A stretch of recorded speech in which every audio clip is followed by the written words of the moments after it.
What is going on, everybody? Welcome to another edition of Fly Like an Eagle podcast. New intro song. Obviously, we retired the old right here, right now. That is in the past. We will go with Monsters because, let's be honest, it's so fitting. With that said, welcome to another edition of Fly Like an Eagle podcast. I'm your host, Colin Mager, along with Zach Harris. We have a big game against the New Orleans Saints, Week 11, 1 o'clock at Lincoln Financial Field. The New Orleans Saints are the number one ranked run defense coming into this game. And our run game has been spectacular with Jordan Howard and Boston Scott. But now we're bringing back Miles Sanders, it looks like.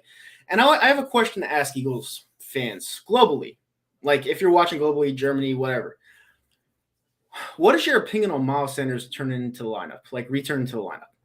I have my thoughts and opinions on it. I want to hear from you guys tonight. Obviously, it's a call-in show. It's a call-in show every week, but this is the first time we're advertising it.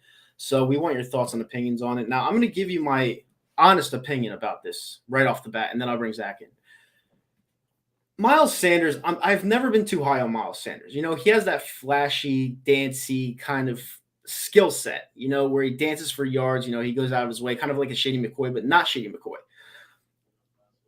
To me, I've never, even at Penn State, when he was playing at Penn State, I never got that feel that Miles Sanders was going to be a superstar in this league.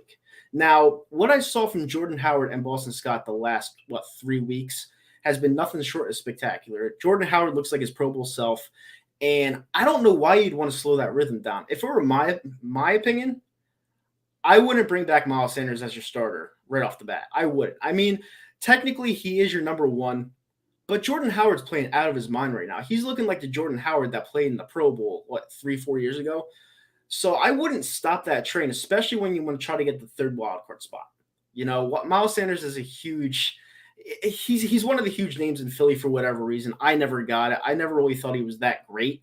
I thought he broke off a couple of great plays for touchdowns, which padded his yards. He was averaging, I think, 4.8 yards a carry before he got injured.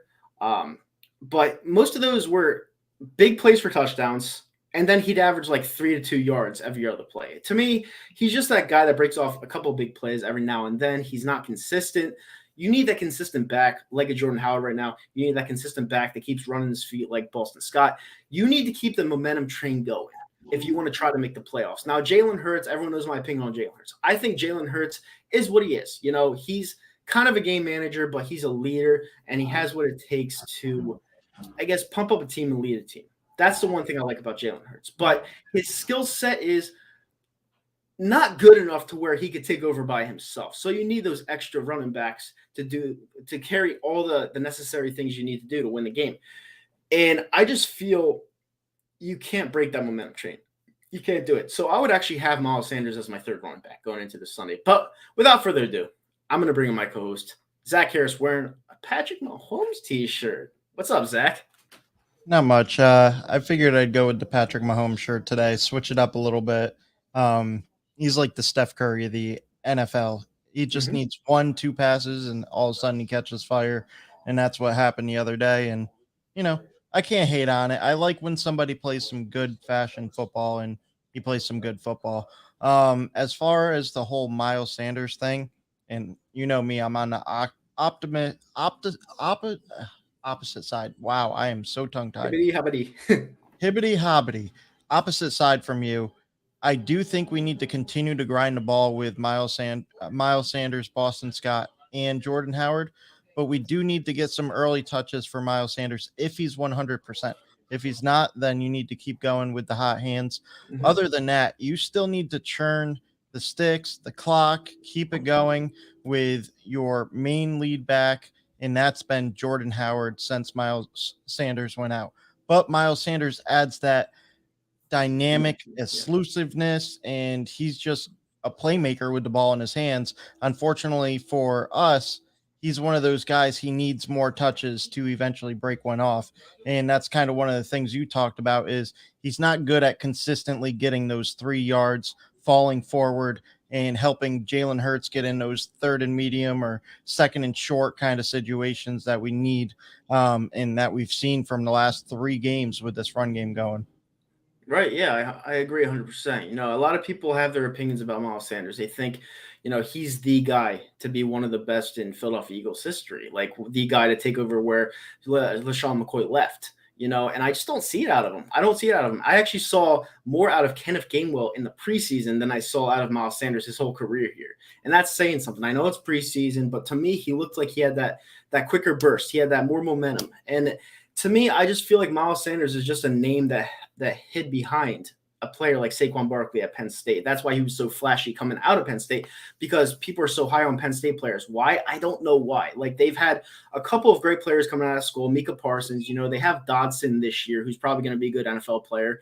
But other than that, Penn State, they've been really underwhelming for years. Their players are okay. The one flashy player that came out of there other than Saquon Barkley recently, like I said, Micah Parsons, but Godwin down in Tampa Bay. That's about it. Other than that, their quarterbacks stink. Their atmosphere stink. Their fan base is awesome. I'm going up there this weekend to watch the Rutgers Scarlet Knights take them down this week. That's going to be a great trip. But other than that, what has Penn State really done? And everyone wants to overhype Penn State and their players. I don't get it. Miles Sanders, to me, and I keep saying it, I keep harping on it, Miles Sanders to me is just he's kind of just a second tier back. He's that guy that you think he has it, but he really doesn't. He's that guy that you think can be consistent, but he never will be, and listen, I'm always true. I'm always honest to myself. I tell you what you need to hear, not what you want to hear. That's why we're controversial. But at the same time, it's just my opinion. Like, I just don't feel like he's a number one back. I feel like he's a guy that's in rotation, and I feel he's a guy that, you use in situational plays. I don't think he's a Jordan Howard who just bursts through a line. He's not that type of guy. It's not that I necessarily hate dancing running backs. I like dancing running backs when they get the job done, but he doesn't really get the job done. He's like kind of those wishy-washy type of players. He's not. He's just is what he is.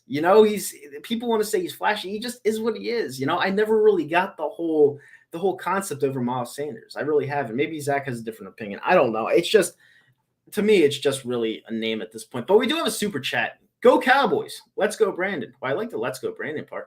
But yeah, the Cowboys, whatever. I mean, you're probably going to win the division, but I hope you guys don't win the Super Bowl. But I guess good luck. Whatever. Obviously, we have a hater. I'll take. No, I mean, listen, you have to understand something. Justin, I think I pronounced that right. You have to understand something. When I'm talking to this rate, when I'm talking like my head's on fire, I usually have a point. I'm not trying to make something up to prove my agenda. I usually have a point because I see things clearly. So when I'm on a roll, usually I'm right. The fan base just likes to pride these players that have never done anything, which is cool, like Carson Wentz. But at the same time, you have to look at the bigger picture. You have to look at the greater good of the franchise. Is Miles Sanders that back to lead us to a Super Bowl one day? No, I don't see it. I think Jordan Howard is in a better spot to lead us to victories than Miles Sanders is. But that's just my opinion. I'm a Philadelphia Eagles fan that doesn't want to wait until 80 to see another title. So I want succession. I want dynasties. I want rings. All right. And if I thought that Miles Sanders was the guy, I would tell you he's the guy. I just don't see what everyone else is seeing. I don't. He's not a shady. He's not even DeMarco Murray. DeMarco Murray was here for what, half a year? He's not even him. So you guys got to really stop overhyping these players because, believe it or not, the front office does listen, unfortunately. Say what you want, Nitro, about Carson Wentz. Say what you want about Nitro, but he was right about Carson Wentz, and Benson was literally 2 years in advance. Yeah, I was. And when I'm on this type of fire, this type of rhythm, like I said before, when I'm just shouting out things, when I'm in a rhythm like this, usually I'm not wrong. Usually I'm not wrong because I see things clearly. I see things with different vision, like a 2010 vision. I see things differently. Some people don't like what I'm saying, but you have to understand that he isn't what people are hyping up to be. Not WIP, not 97.5 The Fanatic. He's not what they're hyping him up to be. And it's just like this. 5 yards per carry, a league leader. You want to know why he's a 5 yards per carry guy? Because he breaks off 3 70-yard touchdowns a year, which pads his stats. But if you look at the grand scheme of things, if you watch football tape, he's not consistent. He doesn't get to the first down line. He doesn't get 10 yards when you need him to. He's not a consistent running back. You know, he gets those flashy plays that go for touchdowns. They're like, oh, Miles is a great player. No, he's not consistent. You need consistency in this league, which is why I'm saying he's not a number one running back. He's not. A Jordan Howard to get you 4 to 5 yards consistently right now. That's what you need. Miles Sanders won't do that. He won't. And everyone wants to say, oh, it's because Nick Sirianni wasn't running the ball. The reason why Nick Sirianni wasn't running the ball is because Miles Sanders gave him nothing. Jordan Howard is giving him something. Boston Scott is giving him something consistently to the point to where he keeps doing it. You know, when you're a head coach, when you're in rhythm, when you're trying to gain momentum, you want to go with what's working. And when you're having Jalen Hurts throw the ball over your running back, not running the ball, that tells you something. It tells you he doesn't trust Miles Sanders. So for all the Miles Sanders fans out there, I'm just telling you the truth. The guy ain't that good. He's not. And I'm just being honest. But we do have another super chat from the Cowboys fan. Steven13, thank you so much for the $2 donation. No hate, I am humble. Thanks for beating Denver. Yeah, I didn't get that one at all. We beat Denver in their own place, and you guys got shellacked by them. And then the next week you killed Atlanta, which didn't really make any sense to me, but it is what it is. Brandon's saying facts. Obviously, listen, I'm on a roll. People can debate me all they want. That's why we want you guys to call in, give your debates, give your shout-outs, do whatever you got to do. If you hate me, say why you hate me. I will take it.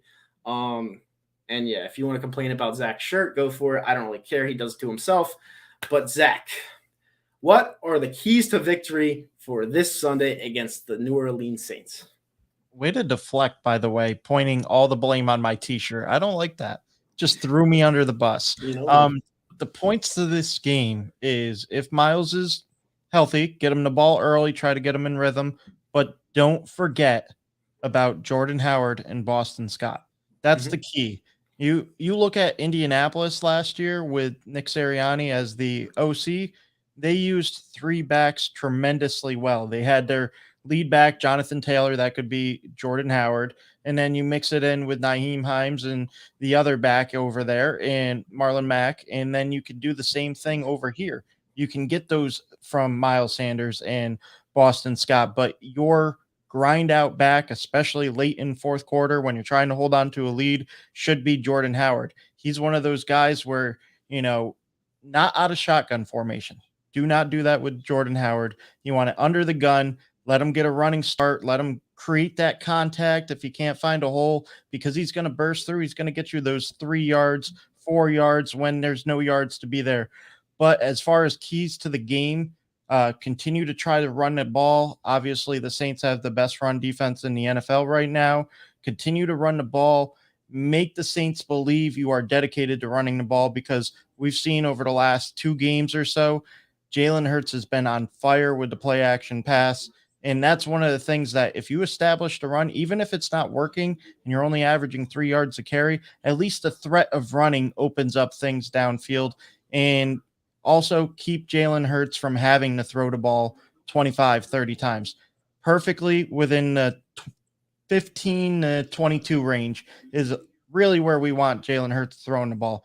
Not very much. Be efficient with it. Use his legs, but mainly the running backs are going to carry this game, and they're going to control the ball, control the clock, and grind out win. This is a team that they're going against that they're going to win ugly as well, because let's be honest. Other than Alvin Kamara, who are you afraid of? Trevor Siemian? Who might be out, by the way. Who may be out. He's limited in practice today, so it looks like he's trending to play, but he just came back today, limited in practice. But other than Alvin Kamara, who are you afraid of? You're not afraid of anybody on that side of the ball. Trevor Siemian's not going to make you scared. Taysom Hill might break off one play, but other than that, there's nobody to be scared of. So this is going to be an ugly grind out game against a good defensive front for the Saints. Same thing with us. We got a good defensive front too. This is going to be a grind out game. Control the clock, try to control the turnovers, and that's the keys to win this game, because this is honestly, like the last couple of weeks, this is a winnable game, like the Chargers, like the Raiders, like this game last week. These are winnable games. And at the end of the day, whoever makes the least amount of mistakes and the right plays in the fourth quarter are going to win the game. Absolutely nailed it right on the head. The thing that's going up, the little gray cloud that's going over our heads this week is that we have not won a single game at home this week. And the Vegas line as it stands is -1.5 for the Philadelphia Eagles. So they have us as a little favorite against Taysom Hill this week. So I don't really – sometimes I go off of Vegas lines just because, I used to gamble hardcore. But at the same time, the Eagles on paper should win this game because let's be honest, Taysom Hill, not that good at all. I mean, if it was Jameis Winston, I'd be a little bit more skeptical. But coaching, you got to give it to Sean Payton. But I just don't see how Taysom Hill beats him by himself, especially if Alvin Kamara might not play. So if the Saints were to beat us with Taysom Hill and their backup running back, and let's face it, well, he's playing Mark Ingram. Mark Ingram's back with them, so he might play. Then, it's just not in the cards for us this year. We're on pace possibly to get the third wildcard spot, which I didn't think was possible 2 weeks ago, if you asked me. But, things changed. The NFL, the rules changed. They want to get as many teams in there as possible to spice it up a little bit. I think it's dimension the product a little bit. But, I'm not the one that makes the rules. But they're still alive for the playoffs some way, somehow. So, you gotta keep grinding. You gotta keep hoping for the best. But at the same time, it is what it is. We'll see what happens. They have to win a home game eventually, so why not this week, right? But with that said, we're almost 20 minutes into the show. We're going to open up the phone lines. We want you guys to call in, give us your thoughts and opinions about what we have said so far. And listen, I'll take on anything. If you guys hate me for my Miles Sanders takes, go for it. I want to hear it. I want to hear why. I want debates. I want back and forth. This isn't politics. This is sports, Although when it comes to politics, I usually own people too. So when I own people politically, I could own you in the sports game as well. So just bring your thoughts, bring your opinions. If you dislike what I say, don't be afraid to say something to me. If you disagree with me, that's what I'm here for. You don't always have to agree with me. All right. Call in and say, hey, fuck you, Kyle. I disagree with you. Why are you bashing Miles Sanders? That's fine.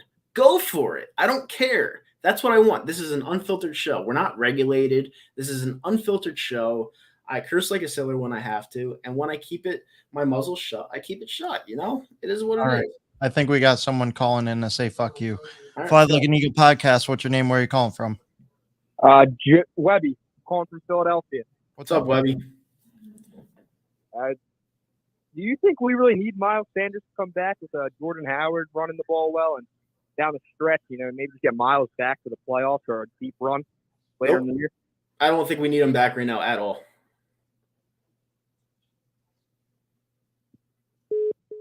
There you go. Nice short call. Pretty self-explanatory. I think you should sprinkle them in, but don't forget about your power bruiser backs because that's what's been working over the last 3 games. Obviously, Miles Sanders was out due to injury, so we don't know what he would have done over those 3 stretches of games. But, stick with the hot hand, but also work in your playmakers as well. Exactly. Like that caller asked, do we need Miles Sanders back? No, we don't. It's that simple. If, like my grandfather said before he tragically passed away in 2007, all right, long time ago, I understand that. But he said, if it ain't broke, don't fix it. All right, that's what he told me, word for word. So you just do not mess with the rhythm. Because if you mess with the rhythm, we're going to lose. Because every single time Miles Sanders was out there as a running back, we damn near lost or we did lose. These guys right now running the football do not lose, or they're in very close games with really good teams like the Los Angeles Chargers. Mm-hmm. You don't want to break that. I've seen this Eagles franchise fuck things up way too many times. I've seen the Philadelphia 76ers fuck things up way too much. I've seen the Philadelphia Flyers fuck things up way too much. Look at COVID last year, ruin their momentum, and the Flyers are one of the worst teams in the league. You do not mess with momentum. You just don't do it. It's a cardinal rule in sports. Momentum is key. Momentum is what wins you Super Bowls. Look at the Giants. Were they a good team in 2008? No, they weren't. They were a 9-7 team. What won them the Super Bowl? Momentum. That's what won them the Super Bowl. You do not mess with a rhythm. I'm telling you guys right here, right now, do I think this Eagles team is that good? No, not really. But with momentum and you get into the playoffs, you never know.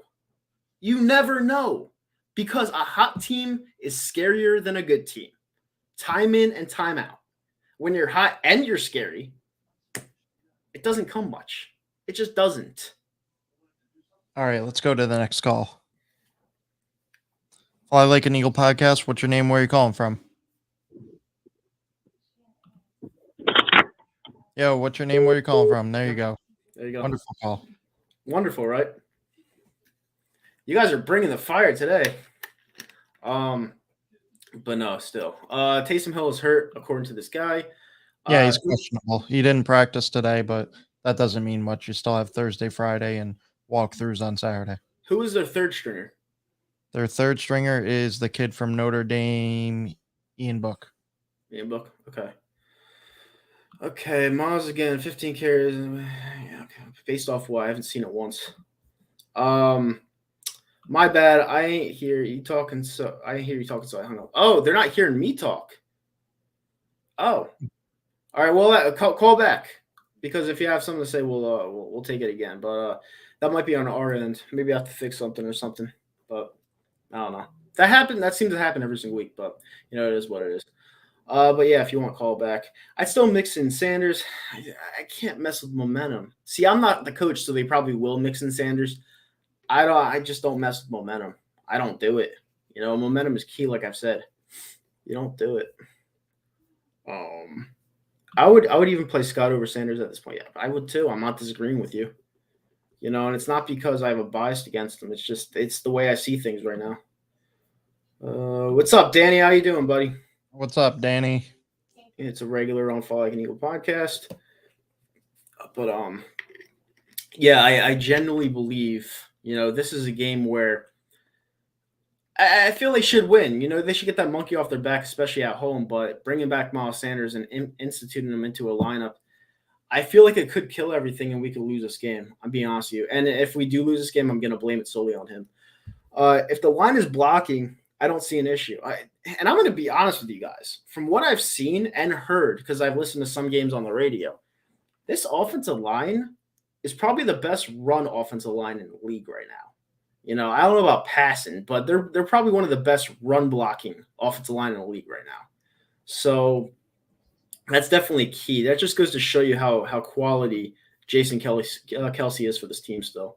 Also, when Lane Johnson came back and then finally Landon Dickerson starting to get a little more comfortable, his pass blocking still needs a lot of work left to be desired, but the run blocking is there. And the one thing about run blocking, it's all about will and effort. How bad do you want it? That's what it is about run blocking. You want to push your man out of the way. How bad do you want it? How bad do you want to win that battle? So it's more of a will than a talent. And these guys are just using all their momentum, all their effort, putting all their willpower in it, trying to win every single rushing down. And it's working through the last 3 games. Absolutely. Anthony Serrano. Kyle, I took an accounting exam today. How do you think I did? Look at Mike McMahon's. Well, okay, I'll answer that question first. I think he did great. I think he got an A+, and I don't even know what it was on. Well, it was on accounting, obviously. Look at Mike McMahon's career passer rating, and it's probably around there. Laugh my ass off. Yeah, Mike McMahon is my most hated Eagle of all time, not named Carson Wentz. So, yeah, I definitely despise Mike McMahon, and he went to Rutgers, so that tells you everything you need to know. So, yeah, he's an embarrassment to Rutgers, but I think you aced that accounting exam. Brian Baldinger said it's the best O-line. Then I guess they are the best O-line because Brian Baldinger is always right. Only thing Sanders has over the other guys is explosive speed. Okay. I mean, here's the thing, and I'm not trying to be sarcastic with you, Dank Burrito, because you are a regular on the show. Explosive speed only gets you so far if you're not consistent. You literally have to have a hole the size of the Grand Canyon when it comes to Miles Sanders to have that explosive speed. He's got to do more than dance around the line. He's just got to, and I don't think he can. And we got a 199 super chat from Jerry Mejas. I don't think our linebackers can stop Kamara. I don't even think Kamara's going to play, honestly. And yeah, you're right. I mean, our linebackers stink. I think you're better at the linebacker position. But yeah, I agree with you. I don't know if Kamara's going to play. Do you think the Eagles should move on for Hurts? It's the wrong week to ask me that question. Last week Hurts played great in the first quarter and then kind of looked suspect down the road, but we didn't need him for the rest of the game because our team played so well. But it's kind of the wrong week to ask me that question just because, he did come off a good win. If he plays bad this week, then you could ask me that question again. It's a week-to-week thing when it comes to Jalen Hurts. Am I sold on Jalen Hurts? No, I'm not sold on Jalen Hurts. I don't think he's that good. I think he's a quality backup in this league, but I don't think he's a starter in this league. but he is winning us football games, so I can't take anything away from him. You know who is a starter in this league? Huh? You know who is a starter in this league? Who's that? Mr. Joe Flacco. He is this week. And he was wearing his little mask at the podium today. He was like, "I am not vaxxed." 199 super chat from Jay Mayhouse. Vic Fangio needs to be fired. I mean, probably. That's that's a name that least hottest take I've ever heard. Yeah, I mean, he's always on the hot seat, always, like every single year. But they never fire him, so is what it is. Suspect on road. We are 0-4 at home. Yeah, it's almost like home field advantage doesn't work anymore, right? I agree with you. I think Sanders is expendable. Yeah. Mr. Burrito, when are you going to call in? Yeah, Dank Burrito, call in. You're like one of our better commenters. Would you be okay with Gardner Minshew starting? No, I wouldn't. I'm being honest with you. From what I saw out of Gardner, and I've seen him with the Jaguars, I'd rather stick with Hurts, honestly. Gardner Minshew doesn't do anything for me. Jalen Hurts is being mentored by Peyton Manning. Hurts has to be our. Is he really? Is that true? Yes, that is true. That is true. Well, what did I say last week? He needs to be mentored by a Tom Brady. So, I mean, if you're being mentored by someone like Peyton Manning, that's a good start. It's a really good start. For Peyton Manning, Tom Brady wouldn't be as great as Tom Brady is. Peyton Manning was not too shabby himself. Exactly. It doesn't make sense how we're 4-2 on the road, but 0-4 at home. Maybe because our fans don't bring the heat. Our fans, like I said before, listen, the video that I had, it's never coming down. I got a lot of hate. Like I said before, our fans have turned into pussies. And I'm not talking necessarily to you guys, but our fans in general have become soft. And look at that home record, 0-4. It just goes to show itself that we're not too explosive anymore at home. Can I tell you the story that pissed me off when I went to the 49ers game earlier this year?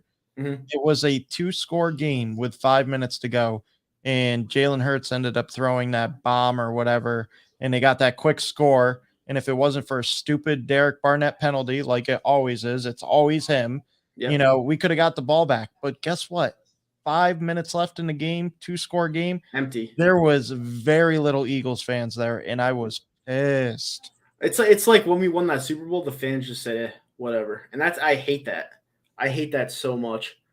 But that has to change. I mean, for what it's worth, I haven't been to a home game this year, so you can't blame me. I don't know if I'm going to go to one. I know I'm going to the Jets-Eagles game in the Meadowlands because my buddy's a Jets fan. He wants to go. I was thinking about going to that one. Yeah, go to it. I'll finally see you. I hate you. Why do you hate your voice? I mean, we don't hate your Probably voice. Mine.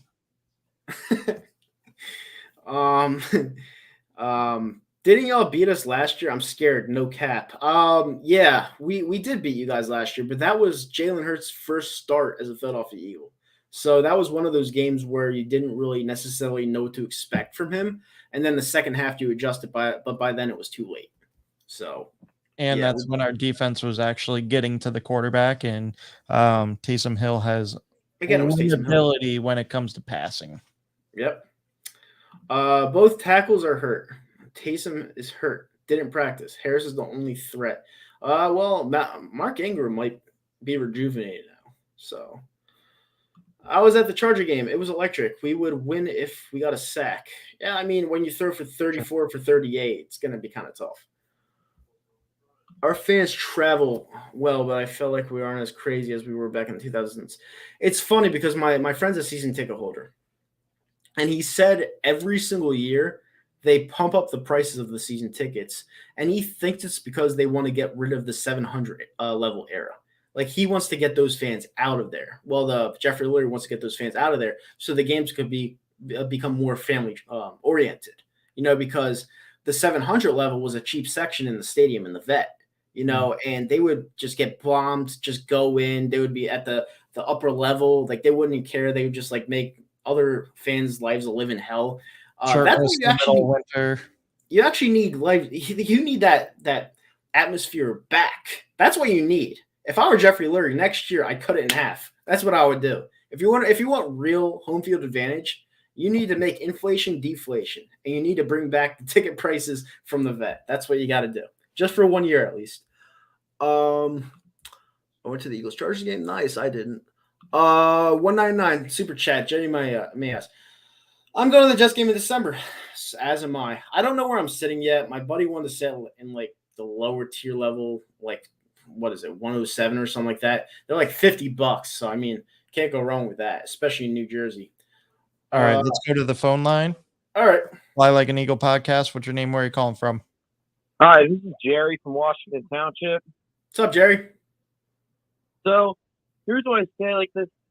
I think a reason why what helped us beat the Broncos is because Denver's offense was also looked very horrible this past Sunday. I don't think, even though New Orleans, they might not have Taysom Hill, but they still got a strong, like they still got an all right supporting cast. And their defense is, I think they have an overall better run defense, and they still have a okay passing defense, which I think it's going to be very hard to beat them this year. And I think they're going to be out for blood against us, I think, because when we beat them last year, because to see the Saints, but the thing is, the Saints are like they're the NFC Steelers. They play up to their competition and they play down to their competition, which is why they lost to Atlanta. They lost to the Giants, and then they lost to Carolina. Well, here's the thing. When it comes to Sean Payton and playing the Eagles, there's no playing down a level to your competition. Sean Payton always likes to kill the Philadelphia Eagles for whatever reason. When Doug Peterson was here, they'd make a bet on the golf course saying, "Oh, if you lose to me, we're our home teams on the road," or whatever it was. Like, Sean Payton is a scumbag. All right, like he's a little rat weasel like Pete Carroll. And every single time he plays us, he likes to run up the score against us whenever he has the chance to. So there's definitely not going to be any of that this week where he's going to play down the level of the competition. He's going to come for blood this week, and we got to be ready. Yeah, we got to be ready. I think, their defense is going to be pissed. They're going to be going after Jalen Hurts. And I think also the reason why we also beat the Saints is because Taysom Hill he's not a quarterback. He's more of a tight end / running back than a quarterback. Well, Trevor Siemian's going to be the one starting. Taysom Hill's Weapon X. Yeah. I'm scared. If they have Kamara, if he does start this Sunday, I mean, like, if they hand the ball off to him, like, he could bring them to a win because our linebacker core is dog shit. Here's the thing, in our defensive line, I mean, we got pieces, but like Derek Barnett is shit. Fletcher Cox is in his twilight. Milton Williams, he's been pretty much meh. Javon Hargraves, he's been all right. And we don't have Brandon Graham because he's been injured. Right. And for passing defense, I mean, like our safeties, they're all right. Pretty much Slay is our best cornerback, but Nelson, on the other hand, he's been playing very scared at times. Yeah, and everyone loved that Nelson pick. Well, just some signing. Yeah. Because I think, they don't have, at least on the bright side, the Saints don't have Thomas. They don't have Michael Thomas. They may or may not have Kamara, but if they do, that's going to be a hard time for us. It'll definitely be a hard time for us. Like I said before, anytime you face the New Orleans Saints and Sean Payton, they're always going to come for our necks. So, it's definitely going to be one of those games where if we're going to win it, we're going to have to win it soundly and convincingly. It's just how it is. You have to take it down to the wire. Yep. It's not going to be a blowout. Yep. I'm not going to say I love our chances, but, the way Nick Sirianni's been coaching the last 3 weeks, if he coaches that way, I feel like we could be in it, definitely. And our wins have pretty much been against suspect and bad defenses. I don't think, and New Orleans is a very damn good defense. Yes, they are. I think that's very iffy if we beat them. I don't think Jalen Hurts is going to be carrying them. No, he never does. I don't think he's not. Do you have a score prediction? Probably like 24-17 Saints. Okay. Right, If let's say if Drew Brees did not retire, it would be 37-13 Saints. Yeah, I mean, Drew Brees was kind of like falling off last year, so I mean, I think it would be a little bit different than that. If he didn't go on that fall off like that, if he didn't go off a cliff like that, I think it would be 37-13. Yeah, it would, I agree. I 100% agree because that team is kind of missing a quarterback right now. And I tell you the truth, I wouldn't be shocked if he came in at the end of the year and played for the playoffs. I wouldn't be shocked. I mean, if they could get Rodgers, the Saints could get Rodgers in the offseason. Mm-hmm. Yep, they could. And that won't be good. But I don't think he would be one to play in the same division as Brady. Yeah. I mean, Brady's going to be 45 next year, so that's kind of funny. But with that said, I really appreciate the phone call, buddy. All right. See you. No problem. That was a good phone call. Do I see us making the playoffs? Maybe. I don't know. But Zach, you have anything to kick off of that call? I'd give it a 30% chance of making the playoffs. If Drew Brees was still playing for the Saints, this would be a dink and duck offense, because you take a look at what they did 2-3 years ago in the playoffs right before halftime. Drew Brees tried to see something with his eyes and couldn't cash it with his arm, and that was the downfall of Drew Brees. His arm strength is out the window like it was with Peyton Manning.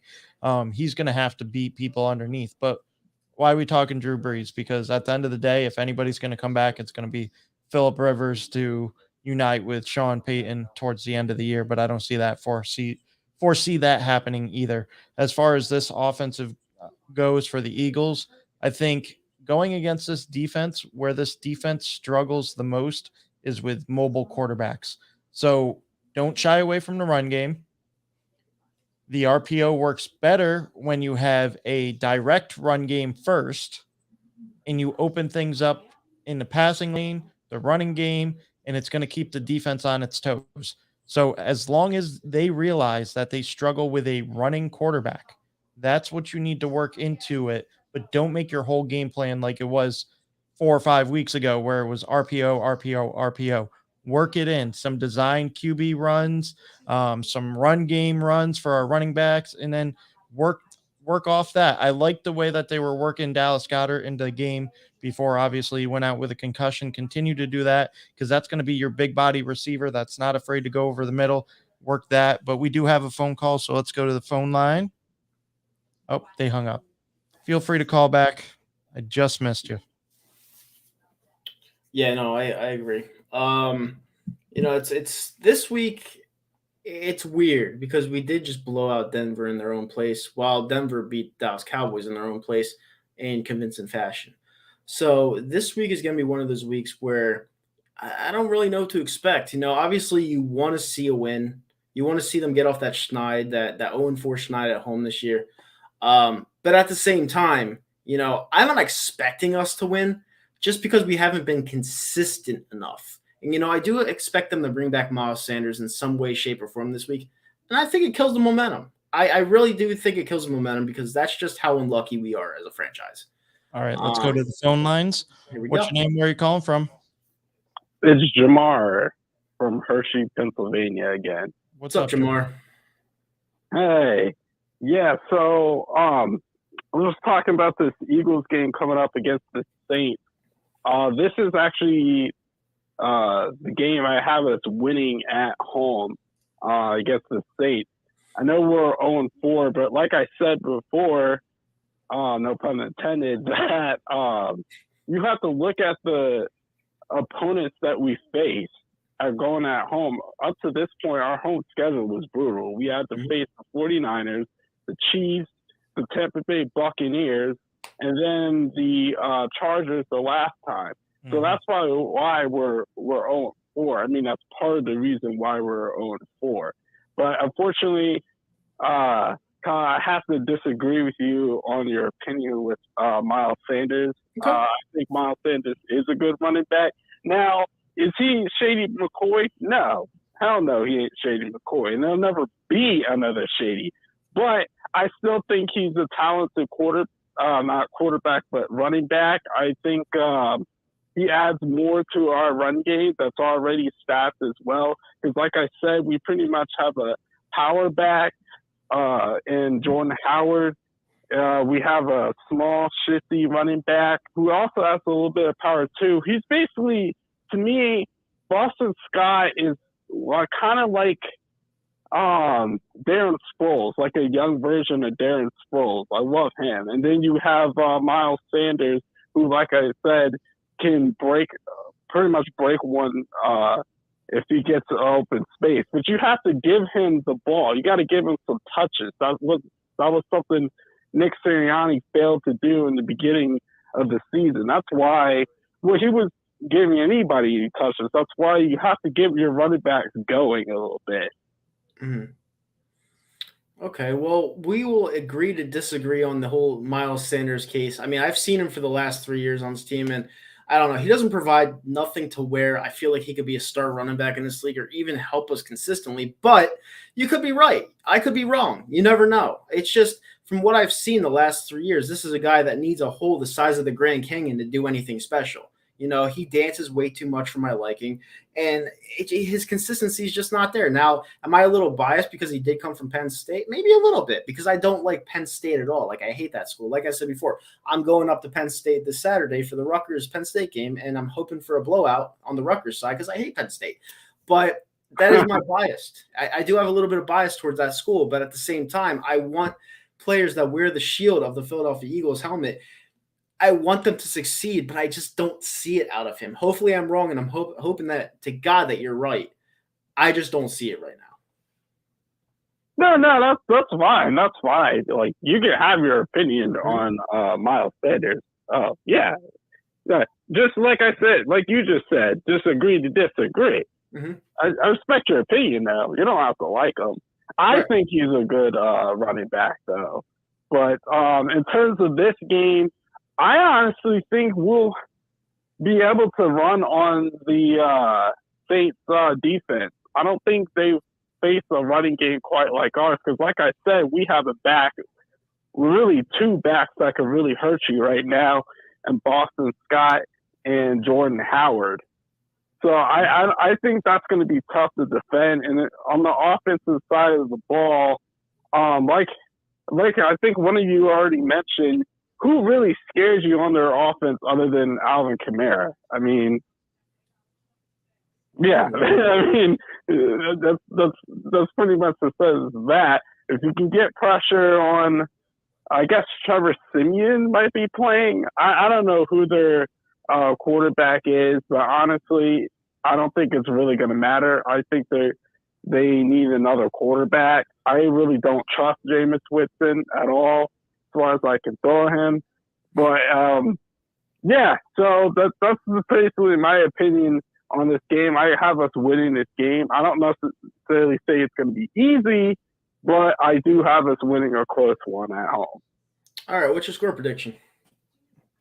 I usually don't do score predictions. I usually just do straight up wins and losses. Mm-hmm. But let's do 28-24 Eagles. All right, cool. 28-24 Eagles. Got it. Thanks for the phone call, buddy. Yep. See ya. Zach. All right, Zach, what do you think? I agree. I don't do score predictions either. Other than that, I thought that was a good call. I thought he brought a lot of energy to the call. I thought he was on point. You know, agree to disagree with the whole Miles Sanders thing. I'm on his side. I do think you need to sprinkle in Miles Sanders, but do not forget your two power backs that have continued to have success over the 3 games that Miles Sanders wasn't here. And that's what I'm worried about. He's going to get too Miles Sanders heavy. But we got another phone call, so let's go back to the phone lines. Fly Like an Eagle podcast. What's your name? Where are you calling from? Hey, it's Marcus, a.k.a. Dank from Portland. Hey, what's up, Dank? Yo, well, I think it kind of relies on, what Jalen does. I think last week he kind of showed, a little bit of, the way he was working the pocket a bit and through the left, stuff like that. He kind of looked better as passing, but like you need to see more of it. It needs to be more consistent. Mm-hmm. Mm-hmm. Because like the argument the whole time is like, oh, Jalen's not doing. If he can show that he does it, but like if he doesn't do it consistently, then it's not really going to help. And then people want to call it being haters, but I mean, you can't criticize the guy for being not showing what he needs to show, but then you can't at the same time praise him for doing stuff because every quarterback can do it. Right. Yeah, it's a two-way street. When someone's playing great, I'm gonna hype them up. I'm gonna be like, listen, they played a great game. They were great for us today. But if they play like crap, I'm gonna criticize them. I go both ways. I don't stick to one agenda. What a lot of people do, when Jalen Hurts doesn't play well, he's like, oh, it was just a bad game. He'll get better. No, if he plays bad, you can't just say he'll play better. You need to find the flaws that made him play bad in that game so he can get better. You can't just say, oh, he will play better and magically sprinkle some fairy dust on him. Like, it just doesn't happen like that. You got to fix your game for the next week. And that goes for any player on this team. It's not just one guy. That's why as a team in 2017, we won the Super Bowl because every single player on that team, they were all in. We don't have that one player. We didn't have that one player that was just a me player. It was a team. And this goes for this team this year. I see a lot of the last 3 weeks. I've seen a lot of, fight from each player on this team, no matter if our linebackers suck, if Jalen Hurts isn't the guy. We've seen them fight and we've seen them win 2 out of the 3 games, actually 3 out of the 4 games. So all I want for them to do is fight every single week. And I've seen that so far. So I can't complain. Yeah. And if you watch the show for the last maybe year, you know how down on Jalen Hurts I've been. But for right now, I can't really talk crap on the guy. He's been performing pretty adequately. He's been doing a good job. He has. Yeah. Yeah, because I was one of those guys that was in your comment section saying, no, what don't you see Jalen doing? What throws are you seeing making? But then I'm like one of the guys that became a hater because I was criticizing the guys for not doing things that you would expect. As Chris Sims said, you would expect a high school quarterback to do. He wasn't doing that. Right. And I feel that, regardless of the work ethic and all that, that takes you so far so we have to show it on the field. And, I mean, he did that last week a few times, and we'll see if we can do it more because, we're going to have to start relying on him throwing now because you can't just run the ball all day and then, expect it to be it. Right. Exactly. I just wish the fan base was more realistic. It's like if I ask Zach, who's an Alabama fan, if they're going to beat Georgia, and he's like, well, if we win the SEC, we have a good chance of beating them. No, they have no chance of beating Georgia this year because Alabama is on Georgia's level. And we would have beaten Georgia. But you're not going to beat Georgia this year because Georgia's going to win the whole national championship. Hey, I'm on the Georgia bandwagon. Don't criticize me. Exactly. But I wish our fan base was a little bit more realistic. That was my point. But that was a good call. Yeah. All right, thank you. Yeah, no problem, buddy. Thanks for calling in. Your voice doesn't suck. Don't say it sucks. Don't ever be down on yourself. It was a good call. That was a good call. Yeah. Nobody likes listening to their own voice. I'll tell you that right now. Working in radio, I listen to my voice all the time. I still can't stand it. I've been in radio for over 5 years now. I make fun of my voice from here and then. It's like my accent. When I say water, people are like, why do you say water like that? I'm like, I don't know. It's just how I fucking say water, Some people say water. I say water. All right, let's go back to the phone lines. Fly Like an Eagle podcast. What's your name? Where are you calling from? Hey, what's up, guys? It's Danny. What's up, Danny? Good. How are you guys? Doing good. Peachy. I'll admit, I was pretty impressed with the performance on Sunday from the Eagles. I thought they played really well on both sides of the ball. A lot of complimentary football. I thought, the offense was pretty balanced. I think, Nick Sirianni, he's really improving as a play caller. I thought Jalen Hurts, you're seeing some progression from him, and I just thought it was overall a really good win. I'm not, I know some fans are saying that the team has completely turned the corner. I'm not quite there yet because the team has been so inconsistent all year, and I still see them as a rebuild team.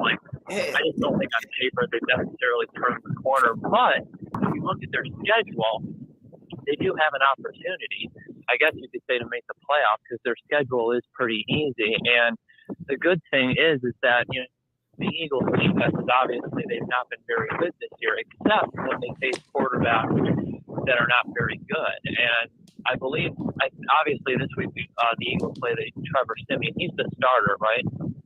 Yes. Yeah. Hey, Danny, do you happen to be in a hurricane right now? I'm outside. Can you? Oh, let me go into my car. All right, no, it's no problem. I was gonna say they're called blue. Sorry, I was dropping something off. No, can you guys hear me better now? Yeah, you're absolutely. good.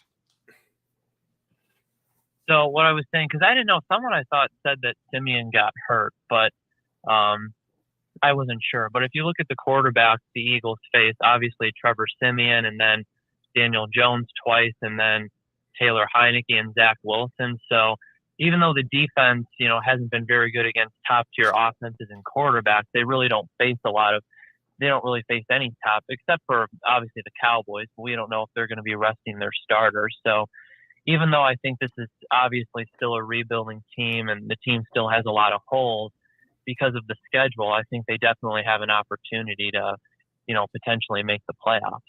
Mm-hmm. Oh, yeah. I mean, and I feel like, I'm usually one of those fans that I don't want to just make the playoffs. Like if the Eagles, if they make the playoffs, I want them to win a championship. Yeah. But I also think that, I think I would, some fans would rather, lose and get a higher draft pick. But I feel like if they can't, I think I'd rather make the playoffs because I feel like it builds a winning culture, and then you can go into next year and obviously they have a lot of high draft picks and they have a lot of cap space, and I think it would just be overall, good for the team. And I'm not saying they will make the playoffs, but I just think with the schedule and with the team improving, I think they're heading in the right direction. Well, it's funny you said it's funny you said that because Zach Wheeler lost the award tonight for the Philadelphia Phillies, and I think Bryce Harper is going to win the MVP. I don't know if he'll get beat out by Soto, but I think he's going to win the MVP. It's funny you said that because my buddy, who's a lifelong Phillies fan, he's like, I asked him, "Are you going to be happy if Bryce Harper wins the MVP tomorrow?" He's like, "Dude, I really don't care. I wouldn't win a championship." His mindset shifted so much because 5 years ago he would have been like, "Oh, at least he won the MVP." The Philly fans' mindset, I feel, is changing just a little bit because when you win a Super Bowl, you want to get that feeling over and over and over again. Do you remember when we lost to the Saints and how bad it felt to finally be off that cloud of being winners? It felt horrible. I remember that one night. Oh yeah. Where we were winning 14-0, and then all of a sudden they get that pick to change the whole game. We lose that game because Alshon Jeffrey drops the ball. We lose that game. They run it down the field, and the clock just runs out. After that game, I was like, wow, this is what losing feels like. I went to the bar until like 3 o'clock in the morning. I was like, you've got to be kidding me. And mind you, we won the Super Bowl the year before that. I do not like losing.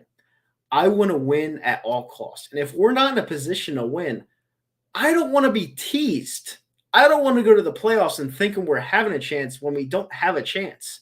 I don't like being teased. That's why I hated the Philadelphia Eagles era of the 2000s because, yes, it was very entertaining. But at the same time, we went to the NFC Championship game 4 times in a row. And every single time, it was a losing result. I would rather not make the playoffs than to lose at the very end. I hate that over everything. So that's why I want a winning product here, and I want to win at all costs because I want a dynasty here. I want to win over and over and over again. I don't want to be fool's gold every single year because that's not how I'm wired.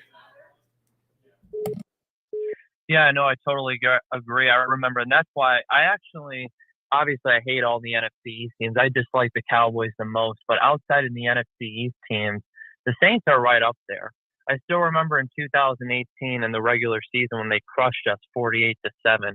I was so embarrassed. I really don't like Sean Payton. He just always seems to run up the score every time we play him, or maybe it was just that one time, but it really rubbed me the wrong way. So I really don't like the Saints. So I want to win the game this week. But yeah, I totally agree with what you said about, obviously, winning the Super Bowl and everything. But I think there's steps that you have to take in order to get back to there. And obviously this year, there weren't very, very high expectations for the team, and rightfully so. I mean, they won 4 games last year, but if they can take that next step and maybe be a borderline playoff team, and then, hopefully next year they go in and they make the right draft picks and they make the right moves, and then, hey, maybe they can, win the NFC East next year and maybe, make a deep playoff push. So I guess we'll see.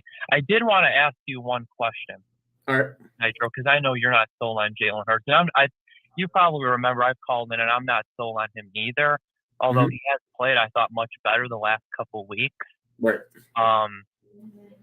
Depending on what happens the rest of the season, do you want the Eagles to move on from him in the offseason? I mean, if right now, if the season ended today, would you want the Eagles to move on from him? Gun to my head? Yeah. No. And the reason why I'm saying that, and the reason why I flipped the script that much and so little, is because I don't think there's a quarterback in the draft that can really lead this team to victory. If you're going to really make a drastic change like that, I would either do it for Russell Wilson, Aaron Rodgers, or someone who's won before. Right now, if you're not going to do that, I would stick with Jalen Hurts for another year. As much as I don't like it, I would stick with him for another year just because there's not much coming out of the draft. And it, like I said before, it's fool's gold. You know what I'm saying? And I don't want to be fooled by someone like Kenny Pickett. Like, Kenny Pickett could be good, sure, but, he's going to be probably a top 20 pick. People are going to have to reach for quarterbacks this year because they're just not – on paper, they're just not skill-wise there. So I don't really know, what I would do. But at this point, yeah, you guys know how not sold on Jalen Hurts I am. Right now, no, I wouldn't. I would bring him back another year unless we got that veteran that we could run with. That's what I would do. And I'm pretty sure Zach agrees with me. Mm-hmm. I agree. Yep. But I forgot what I was going to ask you. I was going to ask you something important. What's your score prediction? Yeah, what's your score prediction? I'll say 24-21 Eagles. I think they'll win. Okay. I like it. All right. I think they'll win. I don't fear Trevor Siemian. Yeah, I don't think there's very many on the planet that do. Yeah. It'll be a tough game, but it could be. Yeah, I mean, but with that said, I mean, it was. Yeah, we'll see. We'll see what happens. I kind of got distracted because there's a party going on in the other room for whatever reason. But all right, Danny, thanks for the phone call. We really appreciate it. You're always one of the better ones. All right, thank you guys. Take care. All right, let's go back to the phone line. Man, a lot of good calls today. Fly Like an Eagle podcast. What's your name? Where are you calling from? Hey, it's Tony from Vegas. What's up, Tony from Vegas? Oh man, I'll tell you what. I was thinking about this upcoming game, and you guys remember the 3 playoff losses that we've had against the Saints. Mm-hmm. The Reggie Bush game with Sheldon Brown. Yep. Mm-hmm. The Nick Foles game in 2013. Mm-hmm. Yep. And then the Alshon Jeffrey game in 2017. Yep. Absolutely. Dude, we got to go in order, man. The 2006 game. You guys remember where you were at when you watched that? Yep, I was at my dad's house. Jeff Garcia. Mm-hmm. Man, dude, we should have won that game, man. Yes, we should have won that game. Should have won all. We sat there as fans and watched Drew Brees. The entry of Drew Brees, man. It really was. Yeah, and the crazy thing about that is that's the definition of a fool's gold type of scenario because, yeah, we should have won that game, and it was depressing at first, but then you fast forward to the week after that, and the Bears just demolished the Saints. So it's would we have got demolished like the Saints did? Probably. Maybe not. We would have went to the Super Bowl and ultimately lost to the Colts. So, yeah, that was a fun season, but that's another definition of a fool's gold type of scenario because I didn't think Jeff Garcia was going to win us the Super Bowl. I really didn't. So that one didn't hurt as much. But if you want to fast forward to the 2013 one, that one hurt a little bit more just because Nick Foles was on fire. Dude, he was on fire. I remember thinking to myself, we have the next Peyton Manning. The way he was carving up defense, people don't realize the run that Nick Foles went on in 2013, how legendary it really was because of that playoff loss. Mm-hmm. Yeah, he held the record for touchdown interception ratio until Tom Brady. If we win that playoff game in 13, I think Nick Foles could potentially still be the quarterback of the Eagles. That's how crazy that is. Mm-hmm. Yeah. Yes, he would have. Even Deion said game. Deion said it out of all people after they lost that game. He was like, I think the Eagles found their franchise guy. And lo and behold, 4 years later, he won the Super Bowl. And then we let go of him for a guy that can't stay healthy. So, yeah. I mean, yeah. And then you fast forward the clock to 2018. I'll tell you what, man. Do you remember watching that game? Do you remember where you were at in 2018? 2000. Yeah, I was. I was at it. I was actually at a bar. I was at a bar watching that game, and I transferred to another bar after that loss because my buddy wanted to outdrink me, and I'm like, "Yeah, not tonight. It's gonna happen." Lo and behold, I outdrank him and threw up everywhere. Dude, I just want to say, man, like that was like having food poisoning. Horrible. Watching that ball go off Jeffrey's hands. Horrible. Seriously, the pits of again, it's crazy how history continues to fuck us because I think if Nick Foles finishes that drive off, if Jeffrey catches the fucking ball, I think Nick Foles is still the quarterback. He is. I think we would have traded a king's ransom for we would have gotten a king's ransom for Wentz after that season. Mm-hmm. What the fuck, man? Yeah, and here's the thing: a lot of people want to say that. A lot of people want to say that Brandon Brooks went down. A lot of people want to say that Fletcher Cox got hurt and stuff like that. But here's the thing: when a team is that on fire and that on cloud nine, and the way they got to the playoffs with the Bears beating the Vikings the last game of the season, I would have taken our chances against the Rams in the NFC Championship game, and I would have taken our chances against the Patriots in the Super Bowl again. I would have, because the Patriots weren't that good that year. No. That's what hurts, man. That's what hurts is thinking about these losses, dude. It hurts thinking about how the Saints, we just can't beat them when it matters, man. It fucking hurts, man. It really does, you know? Mm-hmm. It's like watching your loved ones get every single limb ripped off before you. There it is again. There it is. It's unbelievable, man. Like, at what point in time are the Saints just not gonna break our hearts, you know?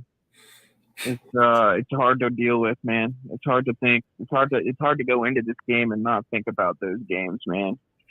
Those are the games that keep you up at night, you know? Mm-hmm. I still have nightmares from 2006.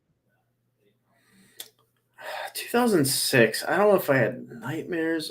We closed the season with a 6-game winning streak. I know that. We went to the playoffs with Jeff Garcia. Bro, Garcia was on fire. And we beat the Giants in the wild card game, and then we lost to the Saints. Yeah, I remember that season.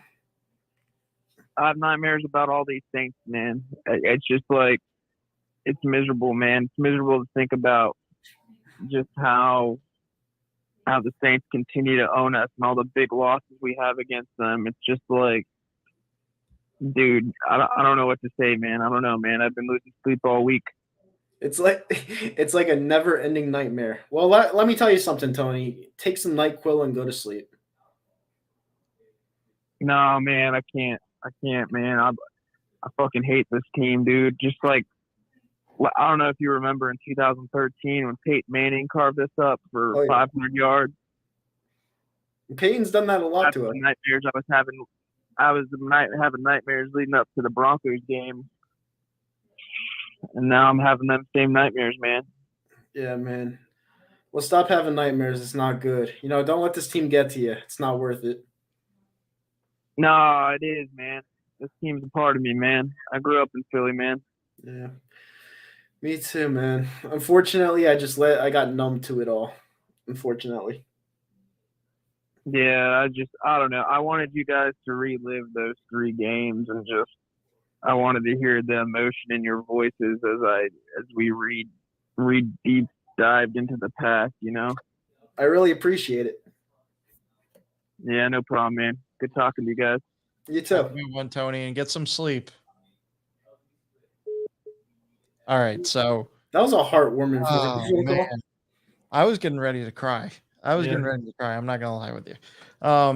But with all those dark times makes the brighter times that much brighter because you know what you pushed through and what you earned. And when you got it, it feels a lot better. So let's go back to the phone. Oh my God, you guys are on fire. Yeah. Thanks for the super chat, Jerry. The last 2, actually. Fly Like an Eagle podcast. What's your name? Where are you calling from? Hi, this is Anthony from New Brunswick, New Jersey. What's up, Anthony from New Brunswick? How you guys doing? Good. Doing great. Doing all right for the most part. First off, Kyle, have a great time at Penn State. Let's go RU. Hopefully it ends up being a good game. I would love to be. Are you wrong? But yeah. Wait, what's up? No, I was saying, are you rah-rah? I was just doing the chant. Oh, okay. Yeah, are you rah-rah? Yeah, let's go, baby. Yep. No, but yeah.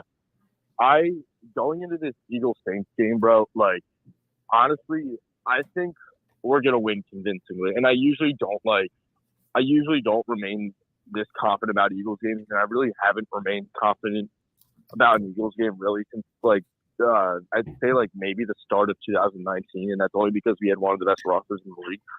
But this team is totally beatable. Like, I'm not saying the Saints are a bad team, but they're definitely beatable, especially with Michael Thomas being out the whole year. Kamara might this time. And also, like, Trevor Siemian is not a guy that scares you. Like he's played decent, and he actually played really well versus the Bucs. But he's gonna have that game. Like, he's gonna have that, like, back to reality game. Like, for example, like when Taysom Hill took over. Well, not took over. You know, he was just put in as the starter when Drew Brees got hurt for a little bit. Like, he was playing well for those first 3 games. They went to Philly, and Taysom Hill looked bad. You know, the rhythm, you know, wasn't there. And honestly, like, the Saints seem to really struggle with mobile QBs. So I really think that we do have a pretty decent shot. I think that we could probably win by 9 or 10 points, if I'm being honest with you. I mean, I guess we'll see what happens, but those are my thoughts on the upcoming game. I think that the run game should be able to work. I expect Hurts to have another good game. As critical as I've been, he's been playing really well over the last 3 weeks, and he's done what he's needed to do to get us in positions to win. Him and Devontae have just been clicking, which is just awesome. So yeah, I mean, hopefully it ends up continuing, and I think they'll win. Let's say 24-14. Okay, so you have it kind of a landslide. All right. Yep. All right, cool. I like it. Yeah, I think it'll be a pretty good statement win. We get the 5 and 6. You know, that'd be three out of 4, or winning 3 of our last 4. We'd win 4 out of 5 in a row, and we'd go into the Meadowlands with a pretty big matchup. Whether you want to say the Giants suck or not, and you know, we'd still be under 500. It's still a pretty big matchup. So you know, you got to go in there. You know, if we win on Sunday, we're going to beat the Giants. The Giants stink. Yeah, for sure. But I think with the Giants, though, I think it's still going to be close, probably, just because, like, we always seem to play close to the Giants. Like, no matter how good we are, how bad they are, how bad we are, how bad they are. I mean, this is like division games in general, but Eagles Giants, like, it's always, like, usually it's like down to the wire, pretty close. I think that'll be the same way, but I do think we come out on top because I definitely think we are the better team. And plus, we have just always just owned the Giants. Like, granted, like, the last 2 years, like, most of the time the games have been pretty close, but we've always came out on top. Like, look at, like, 2019, like, when we went down 17-3, we came back and we won a close game in overtime. We went to the playoffs. That's the Giants were, like, one of the worst teams in the league that year. Granted, we were 9-7. We weren't great, but, you know, a team that made the playoffs should be able to beat, you know, that abysmal Giants team, which I think went like 3-13, 4-12, whatever they were. They sucked. No, I agree. I was actually at that game. It was raining at halftime. We were down 17-3.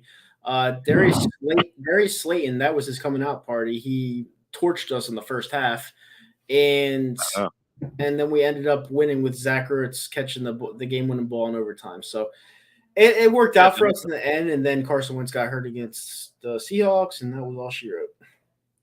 Yep. And on that last play of the game, they literally let the best receiver on the field wide open.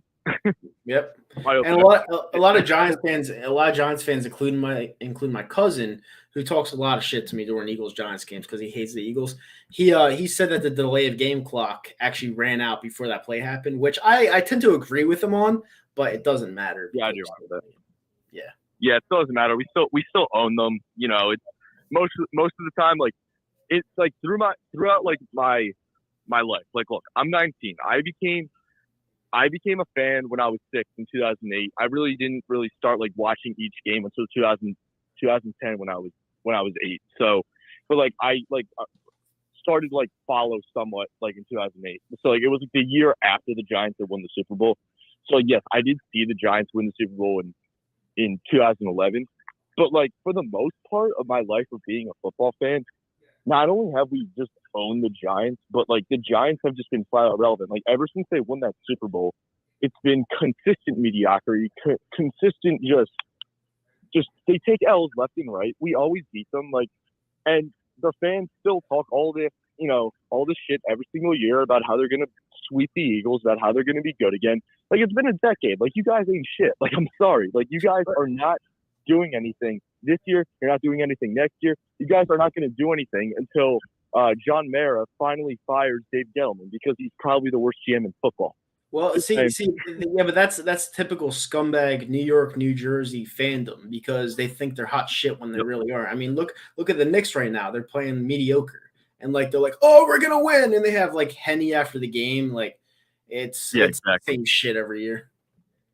What's wrong? Yeah, with exactly. Henny? Not like honestly, like I wouldn't like. I mean, I'd hate the Giants a little bit because I did see. I mean, well, no, I do hate the Giants, but I'm saying like, if it weren't for their fans, I wouldn't hate the Giants nearly as much as I do because I've seen them win one Super Bowl and I was 9, like literally 9. Wait, yeah, I was 9, almost 10. It was 2012. I was about to turn 10 because it was in February. So I was in the 4th grade. I'm a sophomore in college right now. That's how irrelevant they are. They haven't won a playoff game. Hell, they haven't even won the division since then.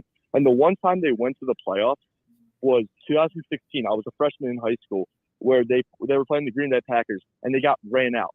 OBJ looked horrid. Like it was, they looked really bad. And after that, like they went crazy in that free agency too. They got to 11-5 record, but you saw what that did long term. They just had consistent 3-13, 4-12. I think they maybe had a 5-11, 6-10 season in there, and they're still on that path. Like they're what 3-7, I think right now. I don't know, or 3-6, something like that. Yeah, they're not a good team, and they'll probably finish with about 5 or 6 wins this year still.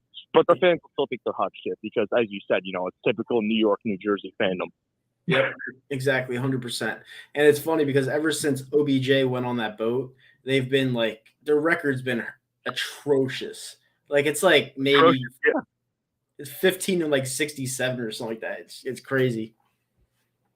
Yeah, exactly. So like what I'm saying is that like the Giants for the most part of my life, outside of that one Super Bowl, which they shouldn't have even won, if I'm being honest with you, like they probably should have lost to the 49ers in the NFC Championship because I can't remember what the punt returner's name was, but I remember he like muffed a kick and the Giants got it in Niners territory. They kicked the game winner. It was pretty much luck. And even in the Super Bowl, they shouldn't have even won it. Wells Welker caught that. Like, but other than that Super Bowl, the Giants have been pretty much irrelevant. Like for all my life, like for the last like 10 years, it's sad because you know how irrelevant the Cowboys are. Over the last 10 years, the Cowboys have been more relevant than the New York Giants. Yep. So like that's why I hate the Dallas Cowboys more because of when I started following football.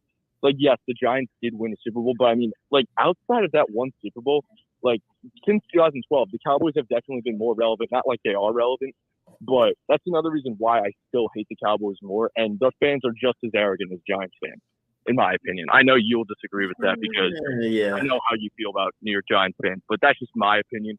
And we don't got to agree on that. But yeah, that's why I personally hate the Cowboys more. Well, here's the thing. I mean, I've been to Dallas. I've been there twice, and I've actually watched the game both times in Dallas.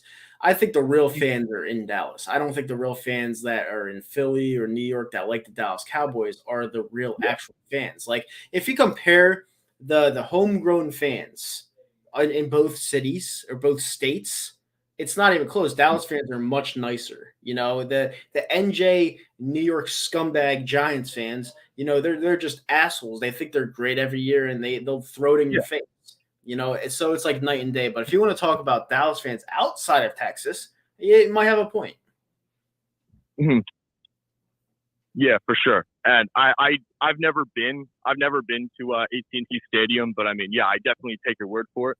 Mm-hmm. But yeah, I mean, yeah, you're right. Giants fans, like, look, I like, as you know, like I go to Rutgers, so I go to school with a bunch of Giants fans, and they're all the same. They're literally all the same. Like they're just robots. It's just like they're literally just all the same. You know how you just described them. You know, it's like there's a few good Giants fans out there, but like just they're literally all the same. They're just the typical New Jersey, New York scumbags. You know, fans. Like they're just not like, because I think like Giants fans like are more like dirty and like ruthless, I'd say, than Cowboys fans. But Cowboys fans are definitely more delusional. Giants fans are definitely delusional, but the Cowboys, it's, oh, we're winning the Super Bowl, winning the Super Bowl, winning the Super Bowl every single year, and that's what makes them so annoying. That's why guys like ESPN experts like Stephen A. hate on them so much, because he hears it all the time. And like, there's so many Cowboys fans outside of Texas. That's where all the delusion comes from. And as you said, the real fans remain in Texas, and I believe that. But they just have so many of these fans outside of Texas that they're ridiculously delusional. You know, it's the same thing with like Laker fans across the globe. Yeah, like, you know, it's pretty much the same thing. You know, they're the same exact fans. It's like the typical stereotype of the Cowboys fans, honestly. Yeah, speaking of the Lakers, they're changing their arena name from Staples Center to Crypto.com. That should be exciting.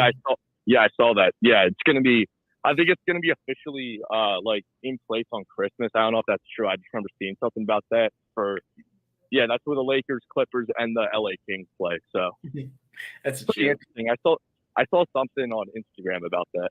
So yeah, it's pretty interesting. But yeah, speaking of the Lakers, I do not see them contending at all. Like, I never thought they were going to be in contention. Like, I just don't like the way Westbrook fits there. And right now they're playing horrible without LeBron. I mean, that's expected. But even with LeBron back, like, I had this team out in the second round. But at this point, I don't even know if we even get there. And the West, I still think, is wide open, even with how well Golden State's been playing. And they're playing without Klay Thompson and James Wiseman too. Like, they've been playing really well. So, and I'll actually be going to the 76ers Warriors game in December. I think it's December 11th. I don't know if that's correct. But yeah, that's going to be an interesting matchup. But we got to get our guys back from COVID, man, especially Embiid. I mean, it's just his impact is just showing. Like, I know he had a slow start, but at the end of the day, like, you just see his impact. Like, we're like, we had a few games, we had a few runs, you know, with a depleted lineup, you know, against the Chicago Bulls, but who was on the floor? Joel Embiid. Once he left, we haven't done anything. Right. No, I agree with you 100%. Thank you for the call, buddy. You're always a great call. And go Rutgers this Saturday against Penn State. Appreciate that. Yeah, go Rutgers. Have a great time. Thanks, bud. But yeah, I mean, I agree with almost everything you said.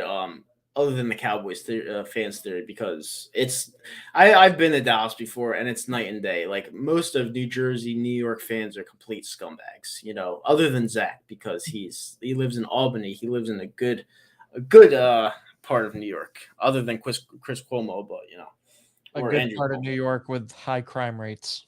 Yep. What is the capital? I like an Eagle podcast. What's your name? Where are you calling from? Yep. Sam Ferrara from Chicago. What's up? Hey, what's up? I just wanted to ask you guys a question. Mm-hmm. Where do you think the Chicago Bears go from here? The Chicago Bears? Yeah. I think from here, I don't know, to be honest with you. I think they have a good thing going with Justin Fields, but as a Chicago, I don't know. That would be something that you'd ask Zach, because I don't really follow the Chicago Bears. It's kind of tough, but the Chicago Bears kind of just lose every year, right? They need to get rid of their coach and their general manager, because if they don't, they're going to ruin Justin Fields. We have already seen it with a couple other quarterbacks. Matt Nagy is just not a great coach, and they need somebody in there that's going to take advantage of Justin Fields' talent, roll him out of the pocket. He is a good, young, raw talent, a lot of room to grow, but he needs the right coach to be able to coach him up and play well, because at the next level, it's not about necessarily just the talent. It's from what you got going on from the shoulders up. And there's some things Justin Fields still needs to learn, like reading defenses, going through his progressions, and you also need play calling that's going to put him in the best chance to succeed. With a crappy offensive line and crappy play calling, it's just tough to watch Justin Fields this year. And unfortunately, Ryan Pace and Matt Nagy got to go at the end of this year. I think they stayed a year too long. Yeah, I mean, I totally agree with you that Nagy and Pace have to go. I mean, there's no doubt. And if you're a Bears fan and you don't think Nagy and Pace need to go, you're deluded. Like, there's no possible way they come back this year. But just like where they go from here, it's like they don't have a first round draft pick next year. So if we tank, we don't really get anything up. We don't get anything from it except maybe we move up in the draft. But I don't know. It's just tough to watch, as you said. Absolutely. Yeah, I agree. But thanks for the phone call, buddy. I really appreciate it, especially with when Chicago fans call in here and ask about the team. Hey, listen, we welcome everything here. You know, I might not know much about the Chicago Bears, but we still welcome it because I have a sidekick over here that does know. So, yeah, but have a great night. Thank you. You too. Yep. He calls in quite frequently. I like. Yeah, he does. He has some good questions. I recognize that voice. Steelers fans. Yeah. Jalen throws downfield more than Tyrod. But yeah. Anyway, guys. Phone lines are lighting up. This will be one of our last calls. All right. So before we accept this next call, we're gonna keep it from right now from 1:30 to 2 minutes per phone call. Get your point in. Say whatever you want. Bring the fire. Do whatever you have to do. We're gonna try to get in 3 more calls before the end of the show because they're just lighting up. So let's do it. All right, Fly Like an Eagle podcast. What's your name? Where are you calling from? Hey, Golden Eagle, Wisconsin. Hey, what's up, man? Hello. And how you doing? Doing all right. I just want to talk this Saints game, whatnot, and I don't know, this organization as a whole. I think the Saints will learn from like last year, from the last time playing Jalen Hurts, and adjust to what they think he would do. And I think it would be a much. I can't remember the score of the last game, but I don't think it was a lot either, but I think it would be a much tighter game than last time, whatever it was. So I do have the Eagles winning. And do you have a score prediction? I think they'll win probably 24-21 Eagles. Okay. Not that like think about the draft and whatnot. So like say like they missed the playoffs, like what do you think they will probably draft? Who would you want to draft with them pick? Because my idea would be like the safety from Notre Dame, Kyle Hamilton, and that defensive tackle from Georgia, Jordan Davis. Yeah, they're two really hot commodities. Like both of them, I would love to take because especially Kyle Hamilton, he's going to be one of the most highly touted safeties coming out of college in years. Both of those names are good. Because I was like, I be watching a lot of SB Nation stuff, whatnot, like old teams, whatever. And I was watching the documentary, like the old Cavs when they first started in like the 70s. And I was thinking because I'm like the way Howie is, or as hell-bent as he is about a quarterback, it wouldn't surprise me if he traded all his picks away just to get a quarterback, or to never want to get his guy or whatever the case may be. It is possible. I mean, Aaron Rodgers is looking to get out of Green Bay, so I mean, they'd want to hold him for king's ransom. If that's someone that the Eagles would want to take a chance on for 2 to 3 years, I could see it happening. I mean, Aaron Rodgers would fit here perfectly, but that's if you want to give up on Jalen Hurts that quickly. You know, it's definitely something that I could see Howie doing because Howie does what Howie does. You know, and this year, I mean, they tried to draft up to number 3 to potentially get Zach Wilson, but the Jets weren't up right now. Like, I honestly feel Jalen Hurts can be successful. I just think for him to be successful, he'll just need an elite defense, like how Russell Wilson always needed to always be in it. and whatnot. I think that's what Jalen Hurts needs, is an elite defense. But this team, they don't give a rat to asphalt linebackers. They can't draft and grow their own corners worth of shit. Yep. So I'm like, I don't know. I mean, they got a good one pair right now with Darius Slay and I guess say Nelson or whatnot. That's about it. But when they get old and washed up, they don't play as good anymore. Then you gotta try to draft somebody and they turn to shit. And then you draft them and they don't play good for the time they're here, then they go somewhere else and ball out. It's the same sad ass song every time. Yep. Especially the linebackers. They don't grow their linebackers, and their best linebacker right now is Alex Singleton, and he's not very good. But yeah, thanks for the phone call, buddy. No problem, bro. All right, man. Have a good night. All right, so we got room for one more call. If it's a short one, we'll take two more. So if you want to call in, 518-944-4297. A lot of phone calls today. I love it. Love it. Absolutely love it. This is what it's about. It's a show for you guys. All right, let's go back to the phone lines. Fly Like an Eagle podcast. What's your name? Where are you calling from?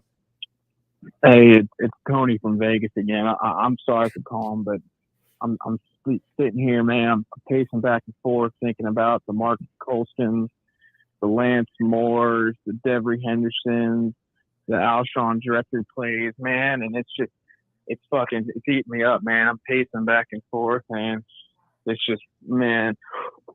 Oh, it's still real to me. It's still real. All right, I appreciate the phone call. Somebody go there and give that man a hug. He needs it. Please, and listen, don't take advice from your crazy ass neighbor. Don't bash your head into a wall. Just fucking go to bed. All right?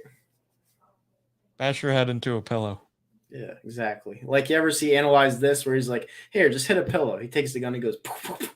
There's your fucking pillow. I love it. Jerry Mayas, thank you so much. You've been donating a lot tonight. I really, really appreciate it. In hindsight, I would have loved to draft Parsons over Smith, though. Smith is listen, I'm not doing no fucking hindsight. Smith is a dog, man. I'm not doing no hindsight. Like, listen, they're both good players. I'm taking Devonta Smith because, let's be honest, I know someone asked me this comment. They asked me this earlier. Do I think Jalen Reagor's a bust? Yes. Yes, I do. And I was a Jalen Reagor guy. So we are keeping Devonta Smith. We are not drafting wide receiver for a long time. And that's that. But thank you so much for the donation. Well, not in the first round anyways. Yeah, exactly. I wouldn't be mad if we added one in the third round. This looks like another deep wide receiver class. There looks like some good candidates coming out again. If we could get one of those slot guys or maybe a speedster to put upside of Devonta Smith, but we do have Quez Watkins, so maybe you get a nice, good slot wide receiver like Rondell Moore or something. Last year we could have had, but there's going to be some good guys coming out again. Last couple of years has been deep with the wide receivers. We got a phone call, so let's try to go back to the phone line, see if this one's a good one. Fly Like an Eagle podcast. What's your name? Where are you calling from? Hello, I'm Fran Drescher. Go Birds. Go Birds. Sounded more like Peter Griffin to me than Fran Drescher, but each its own. Maybe it was Peter Griffin doing Fran Drescher. Maybe. But yeah, guys, we're almost an hour and a half into the show. We have time for one more phone call, so make it a good one. It'll be an unlimited timed one. Usually I was timing them on my phone, because obviously I want to get as many phone calls in here as possible. But this will be an untimed one, so the last one will get as many thoughts and opinions as they want, and it'll be the last one. But I have to remind you guys, we are an hour and a half into the show. So do us a favor, hit that thumbs up button, subscribe to the channel, share it around to your friends and family if you like the content. We'll be back here on Sunday. And yeah, do we have a phone call? Not yet. Oh, I thought you said we had a phone call. Never mind. But yeah, making hand motions. Yeah, we will be back here on Sunday for the post game, obviously, and it'll be another call-in show. We're going to start doing that for post games as well. But yeah, I mean, that means Mr. Burrito, you got to call in again after the game. Yep, you got to call in after the game again. But yeah, we really appreciate your comments and phone calls. You guys make the show what it is, and we're only going to get better. And in the off season, we're going to be here too. We're not going away. We're going to talk every single sport. But for right now, it is bird season, and looks like this team is poised to make a playoff run. So, there's not much more I can say about that. Jalen Hurts, I'm not saying he's proven me wrong yet, but he's doing his job, and he's leading this team. So it's one of those things. I mean, Bama boy over here probably loves the fact that I'm saying that, but it is what it is. I'm honest. Danny Lukenheimer says Eagles need to go defense high. Okay, absolutely they do. Especially if we're bringing back Jonathan Gannon. So safety, linebacker. Night Freak, will you go for the game? I'm not going to the game. Don't ask me to. I'm not going. I'm not spending $200 to go sit in the cold for a team that's maybe a playoff game. If they get to the playoffs, I'll go. All right, how about that? I promise. All right, I'll go to the playoffs. I'm going to the Jets-Eagles game because it's $50 a ticket. All right, going to the link, it's an arm and a leg to go for a team that hasn't won at home all year. Mm-hmm. So it's like, and plus I have a show to do. So it's like I've been to 1 million games at the link. 1 million. This year I haven't been to one, so it's whatever. But yeah, looks like the phone lines are not lit up anymore. Zach? I didn't do it. Yeah, I don't know. One more good call in so we can end it on a high note. Don't let Fran Drescher ruin a good night of calls. I'll make you guys a deal. We will not end the show until there's a phone call. So that could be a whole half hour, Zach. So I hope you have a long night ahead of you. We'll start talking Dexter if you want. Oh, God, yeah. Did you watch the second episode? I did watch the second episode. All right, how'd you like it?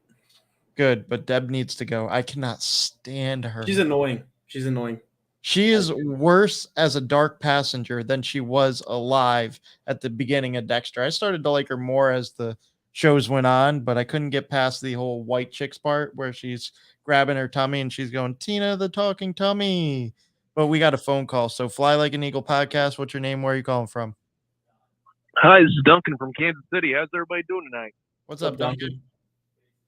Doing all right. How about you? I'm just enjoying some pizza rolls here. Sweet. Nice. Yeah. What kind of pizza rolls? They are meat lover pizza rolls. All right. I can dig.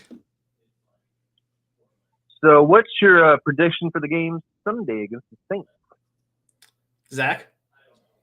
Oh, why you got to ask the guy that hates predictions? It's going to be a nice grind out game. I'm going to say the Eagles pull away late, 27-21. And yes, that's pulling away late. I think they get a late score and they hold on. I don't think I gave a prediction. I think the Eagles actually win this game. I think they win this game 27-24. That's a good prediction, I'd say. I'm going to say 29-23. 29-23. That's a good score. Do you have like a safety in there or something? What? A safety? Yeah, like them having a safety or something. 29. I want to see where you're getting 29 from. Yeah, 29 is an odd number for score. Let's say that safety happens. I don't know, but I think as long as we run the ball like we've been doing these past few weeks, and Jalen Hurts just does what he does, just does his job, defense shows up. Because I've noticed they've been kind of not so good at home. Mm-hmm. Absolutely. Like they're great on the road, but when they come home, all of a sudden it's a Jekyll and Hyde defense. Is what we got. It is. I agree. That's what we had in 2017 as well. I remember at when we were at home, our defense would play lights out. But on the road, that they would give up 20, 30 burgers. 100%. No, I agree, man. I think it's that underdog mentality, that family-oriented mentality that this team has. I think that's why they play better on the road. But like a caller said before, we have played some very tough teams at home. So it was kind of the luck of the draw. Let's see how we finish out against a weaker home schedule outside of the Cowboys. Yeah, I agree. We'll see how the rest of the schedule plays out. It doesn't look too bad, but then again, it's the NFL. You can't really predict how those things are going to go. Any given Sunday. Exactly. Or Monday. Or Thursday. Any given Sunday. That was a good movie. That's what I say. All we got to do is really keep running the ball. I mean, we got Jordan Howard and Boston Scott in there. They're killing it right now.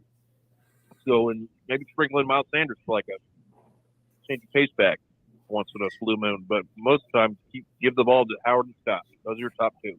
Yes, sir. I agree.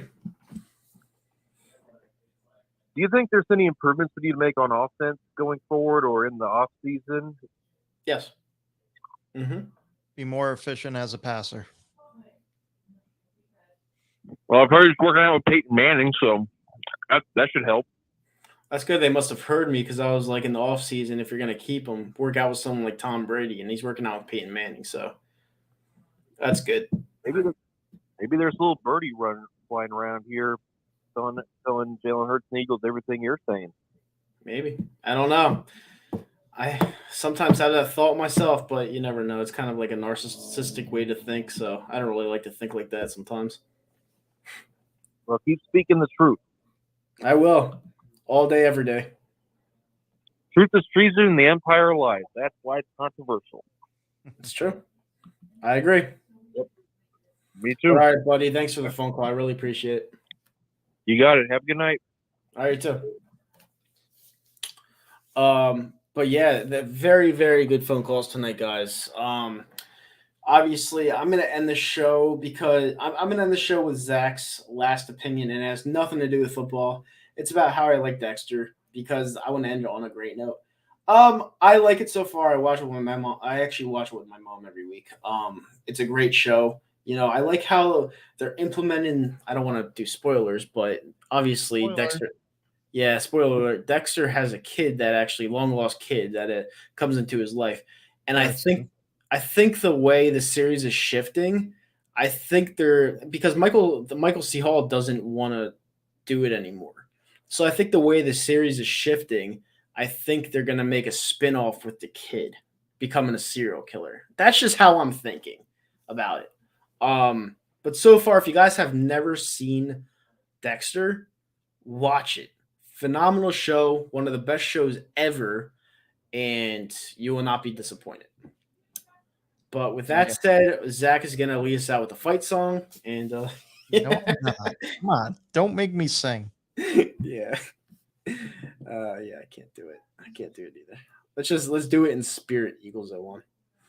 All but right. yeah, guys, I'll pull it up on YouTube. Oh no, I'm not singing. I can't sing.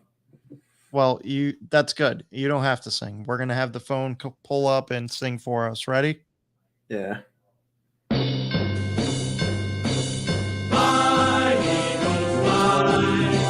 On the road to victory.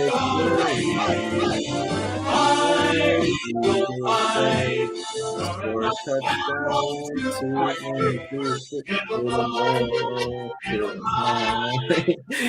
watch our Eagles fly, Eagles fly on the road to victory. Eagles. Eagles. And it's funny because in this one song, a lot of fans mess up the second line. It's not fly Eagles fly in the second line, it's fight Eagles fight. And a lot of fans mess that up. You know, so that's just one thing I wanted to put out there so people just stop fucking up the song. I'll tell you what, if the Eagles make the postseason this year, I will sing the song without the song playing. Okay. You heard from his lips to God's ears. And if he lies, he lies. And I lie. But with that said, guys, listen, this was a phenomenal show. Probably the best one we've ever had. So yeah, come back on Sunday right after the game. We'll be ready to go. We'll be taking your calls. I don't know if it'll be an hour and 40-minute show like this one is, but we'll definitely be taking some phone calls. And yeah, we're here. We're here to stay. And this is Fly Like an Eagle podcast. Make sure to hit that that thumbs up button, subscribe to the channel, hit the like on Facebook. It definitely helps out the show. And yeah, we will be back on Sunday, like I said before. So we'll keep up the good work for you guys. And hopefully the Eagles get that victory on Sunday. We are out. Peace. Have a great night. And hopefully Tony in Vegas sleeps tonight.